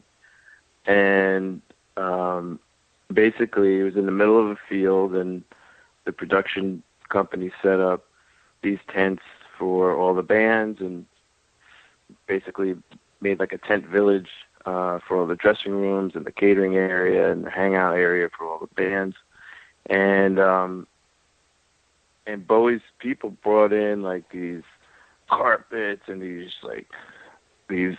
everything was stylized, and you'd never know you were in the middle of a field. You had flat screen TVs and video games and bars, and it looked like the ultimate hangout. And you know, they had soccer on. I think one of the big football games were on. Sure. And it was a big deal, and a lot of people would crowd around in the common area. And then Bowie flies they fly him in on a helicopter, and his tour manager says, "Everyone needs to leave the common area. No one could look David Bowie in the eye." What? Everyone had to go back to their dressing rooms and go in their little rooms and wait for David Bowie to walk down the hall to his dressing room. And you weren't allowed to look at him. Wow, what was the penalty if you did, dare I ask? Yeah, well, I wonder. I mean, it was only one show with him, so, I mean... so he arrived... Electrocution. Release the monks! You know you got new walks down characters to work into book 3 now. Oh, yeah, I'm going to hide a monk in book 3 for sure. He walks down the hall to his dressing room, and you think, wow, the guy must be a total dick, you know. It's like, why do we have to go hide in our dressing rooms and not look the guy in the face? And so 10 minutes later, everyone starts coming out of the dressing rooms. They go back to the common area, people watching the football game. And David Bowie just strolls down the hall, grabs a bottle of water, and starts watching football with everybody. and then you start scratching your head like, maybe it's just the tour manager who was an asshole. You know? Exactly. yeah, it very well might have been. Totally cool, personable. Nothing what was built up, all day. So, boy, I agree with you. I literally ran into him. He was in town. I'm in Cleveland, and he was in town a day early. And this was with the Tin Machine, so it was much more low key, right? Because he was just playing some club in Cleveland. It wasn't Bowie; it was Tin Machine. So he was in town, and he was there a day early. And the Pixies and Pere Ubu were playing at Oberlin College, and I was there to see the Pixies and interview the Pixies and Pere Ubu. And he just showed up, and we're literally in the gym, the field house of Oberlin College, and he just comes cruising on in. And just like you said, super personable, very low-key. He had a couple of real kind of itchy bodyguards, but he himself, no way. And we ended up talking. The dressing room was literally the locker room of the field house, so all three the bands were in there, and he came in, and we're all just hanging out, and I'm talking, to the Pixies, and I love Kim Deal, who's from Dayton, not that far from where I am, and huge fan of both bands. And Pere Ubu's from Cleveland, so a lot of local pride there. And it was the most amazing thing. He's just chatting with everyone. We ended up talking for a long time. He let me record the whole thing. It's one of the best interviews I ever did. So 100% agree with you. Yeah, and then the strange thing that night was that. So he was scheduled to play 2 nights. We were supposed to play with him 2 nights in Germany. And I think towards the end of the set that night, he had to be medevaced out. And I think he had some heart trouble that night. And then the following night, he canceled the gig, and Slipknot performed instead. Wow, Slipknot too. I mean, that's another... I don't mind Slipknot, but I'm not just saying this because you're on the show. I prefer your music over theirs. And like I said, I'm not just saying that because you're on the show, but I actually prefer what you guys are putting out there because I actually, little known fact, in 1989, I owned your cassettes. I was a super fan back then. And so I'm really trying not to go fanboy on you over here. But I had all of them, and man, it was you guys, it was Anthrax I'd listened to, stuff like that, and really, with Life of Agony, man, you guys brought it. And I remember in 1989, in the 90s, and stuff like that, and getting the cassettes and the CDs later on, and it was just damn good hardcore music. And at that time, still do. I still love it. I still love jamming to that kind of music. We'll never give it up. But, it's just something about what you guys do. And this is probably why you guys stood the test of time like you have. That relates to the listener. That really, to me, as a listener, again, not trying to go totally fanboy on you, but you reach out to the listener and you kind of silently say, hey, we're one of you guys. We love music just as much as you do. And that's really what translated to me anyway, listen to what you guys do. Well, that's awesome to hear, and I had no idea. So thank you. The music was actually written from kind of a selfish perspective because especially the first and second album, I was in such a bad headspace that writing those lyrics were very cathartic for me, and it got me through a lot of stuff. And it's really come full circle for me because doing this for so many years, you meet a lot of people, and the music really got through to people and connected with people in a way that helped save a lot of lives out there. And people have come up to me. I can't tell you how many people have come up to me over the years and thank all of us for doing this because those records really saved them in their darkest times. You know, it really just spoke to them when they needed it. And I can testify for myself exactly that's how I felt back in those days. And I was actually, by the early 90s, I was working on radio. And I would try to slip your stuff on. And this is adult contemporary hot AC station. Yeah, good luck with that. Oil and water. Yeah, so I'd be working the overnight, right? And this is back when we were running CDs. Not everything was pre-programmed and you were forced to play whatever. So I'd slip some of your stuff on it. And of course, the GM, I don't know how, the general manager must have listened 24/7. As soon as that first 10 seconds played, he was calling the station. What do you play? I would say, chill out, man. It's Life of Agony. It's Life of Agony. Shut that crap off. Put on, the Carpenters or something. No, it's the 90s. It was Wilson Phillips. Well, he was an old dog, so to speak. We got to run a break, and I really am enjoying speaking with man, I just got to say, Alan, I mean, really, you have done so much in music. I think, you come on the show, and you're so understating yourself. I really want to say that, too, by the way, the mark that you guys have made. And I just want to say that before we go to the break, and we continue on the interview. But really, you guys have truly made your own mark in music that will stand a test of time. That all being said, we got to come right back at you with more Alan Robert. Don't go anywhere. We'll be right back right after this.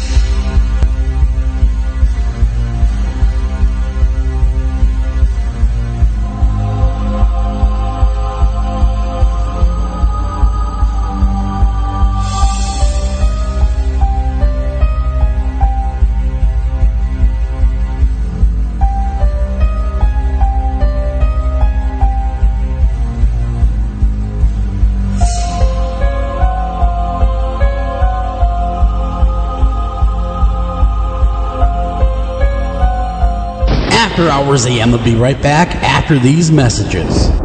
Hi, Tom Bodette. If pop culture is to be believed, roughly 40% of all people are actually vampires, or dating one. Well, undead or not, you can always save on a clean, comfortable room at Motel 6, even if you sleep during the day because direct sunlight turns you into a pile of sparkly coffee grounds. Speaking of which, we have free coffee every morning. You day sleepers may want to go for the decaf. I'm Tom Bodette, and we'll leave the light on for you. Book online at motel6.com. This is Jen McGowan, founder of Wayward Souls Promotions, a company dedicated to helping individuals, teams, radio shows, and others that are seeking exposure for their individual events, conventions, and shows. We offer a wide variety of advertising, such as web-based article, social media posts, podcast advertisement, and so on. Contact us at paranormalpromotion@gmail.com, visit us on Facebook at Wayward Souls Promotions, and visit our website at www.waywardsoulspromotions.com. Welcome back to After Hours AM.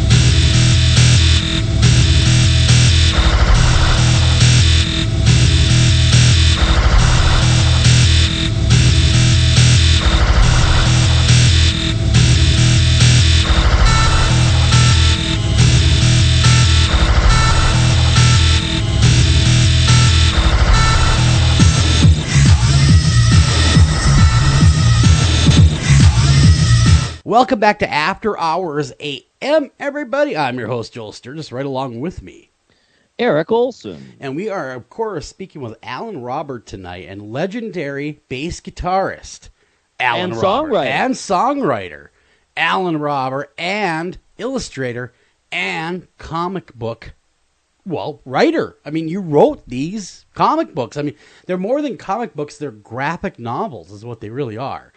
And we talk about those. Yeah, very, very cool stuff. Very cool stuff. Multi-talented guy, really bringing it, and we really appreciate you sitting in with us for an hour with us and just really talking about this stuff. Now, of course, the main reason... This is a lot of fun. Thanks for having me. Anytime. And really, the main reason why we have you on tonight, I shouldn't say the main reason, but one of them is you do these adult comic books, and they are all the rage. And it's not your normal, mundane landscape or cars or anything. This is the Beauty Horror 2. You're going to want to pick that up because, he actually, Alan himself is the illustrator. And when you look at how intricate and how painstakingly detailed these are, it's going to blow your mind, realizing that somebody drew these and it wasn't a computer-generated anything. It was a person drawing that, and that's what blows my mind. And that first one was such a huge hit. Did you see that coming? I really didn't. It outsold all of my graphic novels. That was the biggest surprise. And it was actually the publisher's number 2 best-selling book on the whole roster last year. So that was, I think it was a shock to everybody, including them. Well, that's a happy surprise, though. It really is.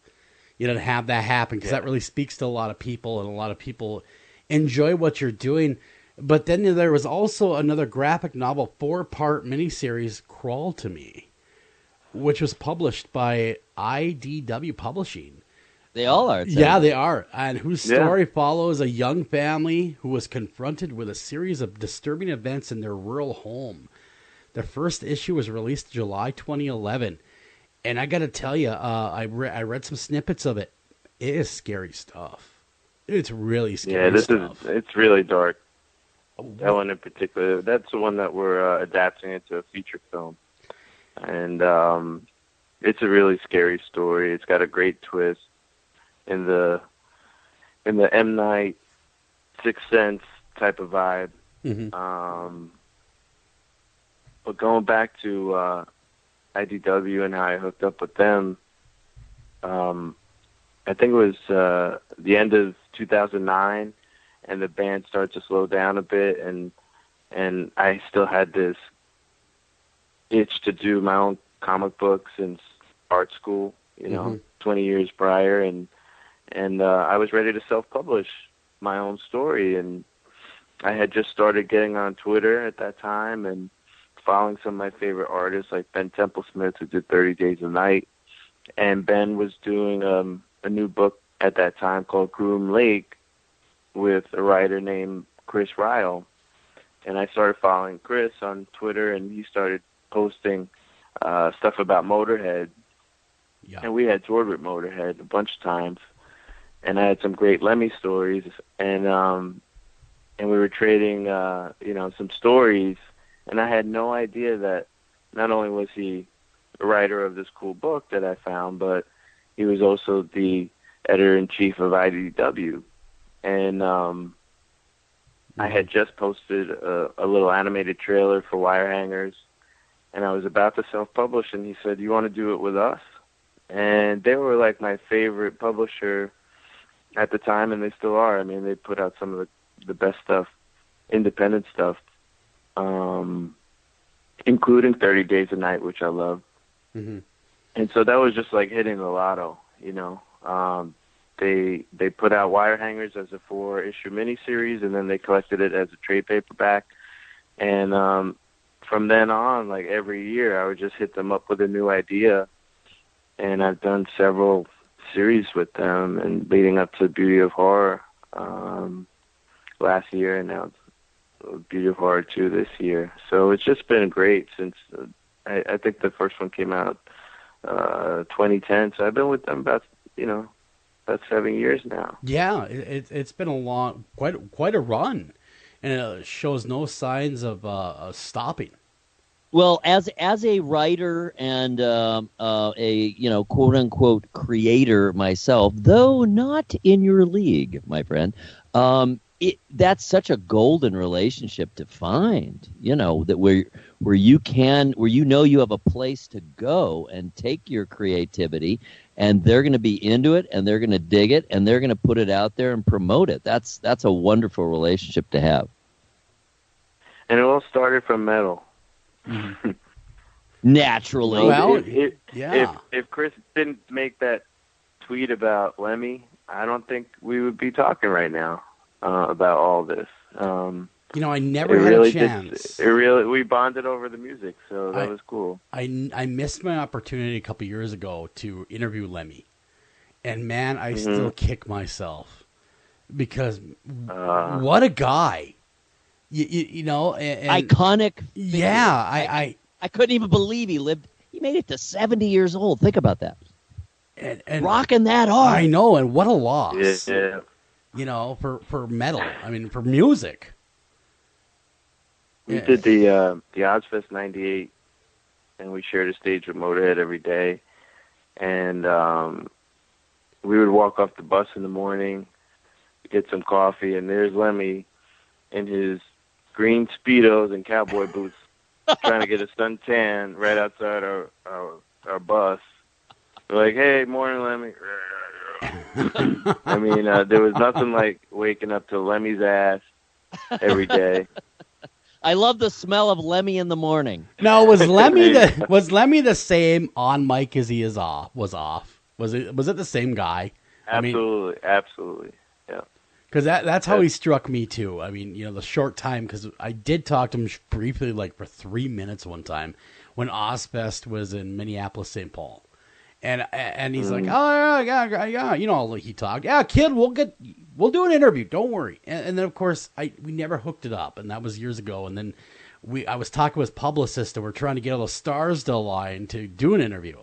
And then of course he passed on, and man, I was crushed. And because man, Motorhead, man, was right up there with what you guys are doing. I mean, really, it was Motorhead, it was Life of Agony, it was, you know, for me, Anthrax, and you know, Season of what was another good one was Gwar once in a while. Throw that in, you know, stuff like that. So I mean, that was right in my wheelhouse. And of course, losing Lemmy was like, oh my God, part of my own childhood just died.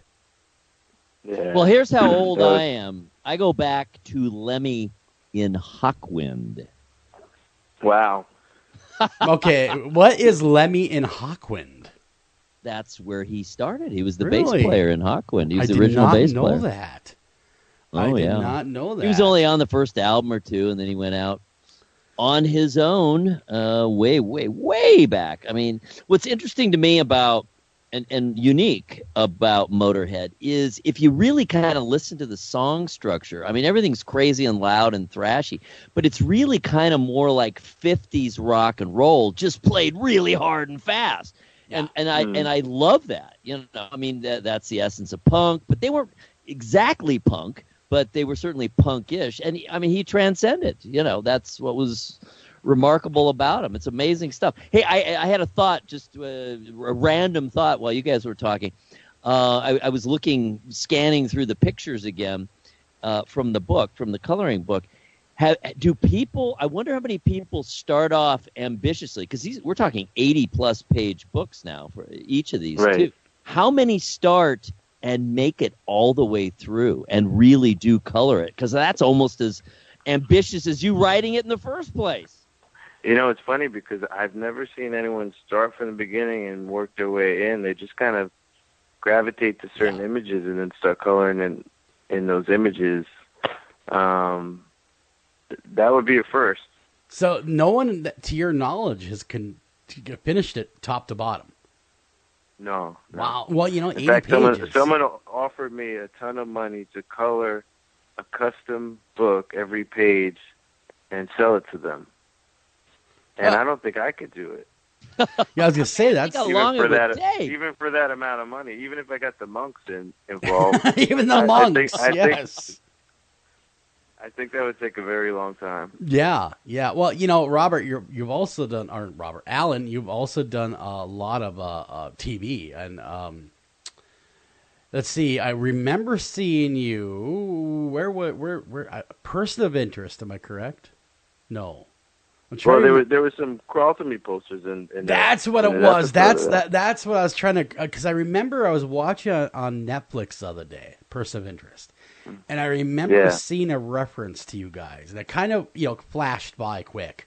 I'm like, wait a minute, I had to go back a couple times. I know that poster, so that was kind of cool. But that speaks. What I want to say is that speaks to the impact that you've had on pop culture. I mean, do you ever stand back and go, wow, and think to yourself what kind of impact you guys have made in rock, in metal, and music? Well, one thing I tried to really mix up like all my favorite pop culture into a comic book, which was Trilogy. It was a story of 3 crazy characters thrown into the zombie apocalypse. It's kind of like a dark comedy. And when I started drawing the characters for that, the characters kept looking like my favorite characters in mob movies and in punk rock. And you know, I ended up approaching the actual actors and musicians that my characters were looking like. So I approached Frank Vincent from Goodfellas and The Sopranos to basically use his likeness as a character in my comic, and Marky Ramone from the Ramones, and Brea Grant from Halloween 2 and Heroes, and I got Doyle from the Misfits involved. I was going to say, yeah, didn't you get him in the Misfits? You know, that's another great band, by the way. Just throwing that out there. And so I threw all these crazy people into this story, and you know, you'd never see them together. And and then I just had to take it one step further, and then I made an animated clip, about a 6-minute clip, using their own voices. And if you go to trilogyanimated.com, you can watch the whole clip. But we're trying to adapt that into a TV series too. Man, I'm so going to check that out, and I cannot wait until we see your stuff come on screen. I am really looking forward to all of that. And well, that also awesome. Brings up, sorry, Joel, a great point I don't want to miss here, that there is an amazing animated video, what do we call it, a promo, a preview, for the book. It's kind of like it's like a proof of concept. Oh, you're talking about for Beauty of Horror? Uh-huh. Yeah, well, that was a lot of fun. My friend, the director, Teen Wolf, and movies like slasher movies called Laid to Rest and Chrome Skull. I don't know if you heard of them, but he's a really talented director named Robert Hall. And my buddy Nick Principe, who played Chrome Skull in the movies, helped me produce a live-action commercial, and we brought Guliana to life with amazing makeup effects. And my buddy Josh Petrino did all the visual effects and edited it for me, and just really happy with it. It was a lot of fun to make and bring it all to life. Well, one of our good buds, I hate to butt in on you. I just got a really cool message from a very influential radio host that we happen to be on his radio network. You know who I'm talking about, Mr. Olson. And he was curious of, Alan, do you believe at all in the paranormal? And what's your views on the paranormal? Do you enjoy the shows? Do you believe in any of that? Because as he's thumbing through your works, it's a very paranormal also influences there. Yeah. Well, I've stayed in a lot of haunted hotels in my lifetime, touring the world. And I definitely believe there's something beyond this world. I don't watch any of the shows and all the reality shows and all that, but yeah, I think there's something to it, and I've experienced some weird shit in my time. And, I bet. I bet in those old hotels and stuff. Yeah, there's definitely something out there. And then there's also, there's certain people that I think that are conduits to that, and can feel presence from beyond. And not everyone is full of shit. I think there are some people out there that are connected in some way to another spiritual plane. And yeah. So, yeah, my mind's open to all that. Yeah, I like how, you're open to it. And as this is primarily a show that covers all things strange, odd, and cool, and you get on the cool list, by the way. So not the strange or odd, you're on the cool list. But, we get a lot of people on the show that have the same mindset you do, that, people from walks of life that we would never expect to be open-minded. Heck, we had a coroner on that was completely open to the idea of life after death. We had a neuroscientist on trying to convince us that there's life after death. And we're like, hey, you don't have to convince us. We kind of have that idea already. But a lot of people you would never consider from like science and from a higher platform, like a coroner, coming to us going that there's more to it. And so we're right along with you, Alan. I don't know how it works. I just know it works. And there is more out there than what we realize. And, and I think that I think there's something to dreams as well that are connected to some other plane as well. I mean, my dreams are so vivid. Mm-hmm. I mean, I remember dreams that I had when I was 8 that just stick with me, obviously, I'm a very visual person, and you could tell through my work, but I take those images, and they keep me up at night sometimes. So my way to express myself is through the artwork. And some people would say that those vivid dreams are really an astral projection of your higher self walking about. Yeah, I don't know, but mine were pretty terrifying. Very Jacob's Ladder-esque. Well, that would be terrifying. Okay, you got me there. Normally I have beyond puppies the dreams, unless you would like to relate a dream or two, which I'm sure would be fascinating, and I think you're absolutely right that does tie into your visual acumen. I mean, it's clearly one of the ways that your mind works, but we'd love to hear any specific paranormal experience that you've had, because holy cats, that'd be wondrous to hear.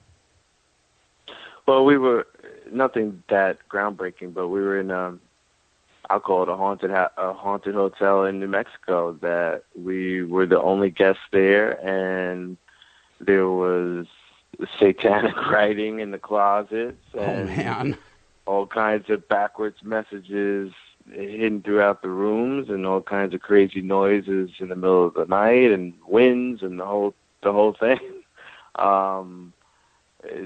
It scared the whole band to the point that we couldn't get out of there fast enough. Any one particular aspect of it that was kind of the straw that broke the camel's back? The monk. You're always trying to torture these monks. Man. He is. I got it in for monks, man. With all their illumination. Man. The thing that comes to mind is something out of Beetlejuice. But I won't describe that here. But I have a good segue into Beetlejuice. I love. We were recording the Broken Valley record out in California in 2005, and we had about a 20-minute ride from the studio back to the apartments that we were staying at. And the whole band was in a rent-a-car, and we were stopped at a light in Studio City, and probably about midnight, and we get hit from behind by another car, drunk driver, and we were all okay.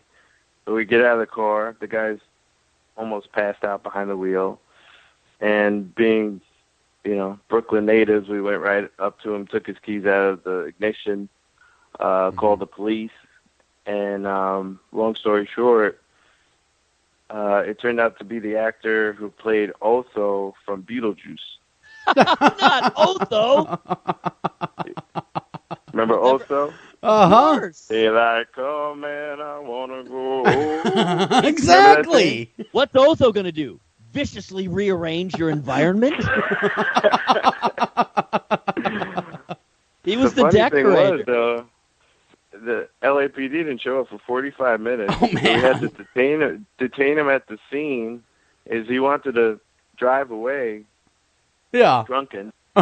And his car was all banged up. Like, it looked like he'd been driving drunk for 4 weeks straight. Oh, man. Maybe he had. And the funny thing was, we didn't know who he was until they put the cuffs on him. He failed his sobriety test. They put the cuffs on him. He's laying on the car, and he yells at the cops, "I was in Beetlejuice, God damn it!" Doesn't he kind of have It a was just Southern amazing. accent? Does he have a little bit of a Southern accent? Yeah, and he also played the mayor in Nightmare Before Christmas. Right. Oh, he right, did, right, didn't right. he? That's right. He did. What a story. Well, he's a Tim Burton guy. You know, Yeah. he's in the Yeah. Tim Burton family. I guess. I wonder what's happened to him. I'll have to He look. passed. He passed away. Oh. But even the next day when the cops called to see if we had any medical injuries to report, the last thing they said to me, "Did you know he was in Beetlejuice?" I said, "How is that relevant? He almost killed us." Yeah. Exactly. We're going to let him go Yeah. because he was in Beetlejuice. Yeah, we love the movie. Let's let him go. He rearranged our PD over here. It's great. And then when we called the record label and told them about it, and they said, we got hit by the guy from Beetlejuice, and they were like, Michael Keaton, and we were like, no, it's the guy, the interior decorator in the movie. They're like, oh, that's. Yeah, we can't get anything out of that press-wise. Had it been Michael Keaton, you guys would have been set. It would have been all over USA Today. You see? That's something We got else. Otho. That is you got Otho. yeah. Yeah, you and what's the wife's name in it? Glenn Shaddix. Yes. Or Shadix. That's his name. Yeah, couldn't have been Alec yeah. Baldwin or one of the other big names. No, you get him. No. Oh, you're right. He died in 2010. He wasn't really very old. Well, he evidently lived a hard life, running into things and all. It would appear Yeah. so. You know, when you smash your car into He was big only objects, 58. He was only 58. Yeah, repeatedly. And what's the chances? What's the chances of Otho rear-ending you? Yeah, yeah, right. You have a better chance to win the Powerball. Rear-ended by Otho. Yep. You put that. That's something you put on your headstone. Yeah. Well, Alan, it has been an absolute honor and privilege. Our privilege, definitely speaking with you. And we really got to talk a little bit more where people can get this amazing coloring book. Where can they order it? Where can they buy it? Tell them. You know, how can everyone get all their comics too? Well, we have a Beauty of Horror, thebeautyofhorror.com website that's got links to both books. The Beauty of Horror 2 comes out September 19th. You can pre-order it now and get it for less than $12. I think the cover price is $18. And Volume 1 of The Beauty of Horror is #1 bestseller right now. So it's been going gangbusters, as they say.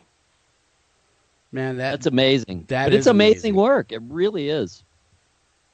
Thank you. I'm gonna color them in. I'm gonna hang them in my office and take selfies with them and put them on Facebook. I'm gonna color the whole book in and be the first one to do it. Don't tease, Eric. I don't know, man. I've seen your schedule. All right. If you do a page a day, you'll be done by March. Yeah. Here's the only problem. I would feel compelled to color within the lines. That is true. Your OCD is showing. Yeah, I know. Yeah, I gotta right in color those it in. lines. Right in those lines. No, but very, very cool artwork. Very awesome. Definitely pick it up. You will not be disappointed. Great artwork. I mean, I am just really taken aback. Beauty of Horror 2 will be released here, and Beauty of Horror 1 right now is gangbusters, but this second one, man, you really brought it, well, as like the first one, but this one is, I was looking at the first one as well, but this one, I gotta say, you may have a contender for the new #1 on your hands. Let's just put it that way. Well, I definitely tried to creep it out a bit more this time around. I kind of, with the first book, it was all new. Even the style of drawing was new for me. I kind of had to retrain my brain to draw images that people would want to color. Everything that I had done previously has very thick black lines, a lot of shadow work. And when you do a coloring book, you really need to have intricate fine lines. For it to work really well. So that was a big change for me. That would be very, very difficult. But we got to get out of here. I cannot believe we're at the end of another show, Eric. And we have been speaking, amazing. How fun. What a ball. With incomparable Alan Robert. Pick up his comics. Pick up the coloring books. Pick up everything that he's putting out there. And make sure you also get a couple copies. If you've never heard of Life of Agony, if you've been under a rock somewhere, pick up. Do yourself a favor. Start with the early stuff and then move on. I'm telling you, it will change the way you look at heavy metal, hard rock, whatever genre you're into. This would definitely change your attitude on a lot of music because, man, it is good stuff. That being said, take care of each other, love each other. Until next time, do some coloring.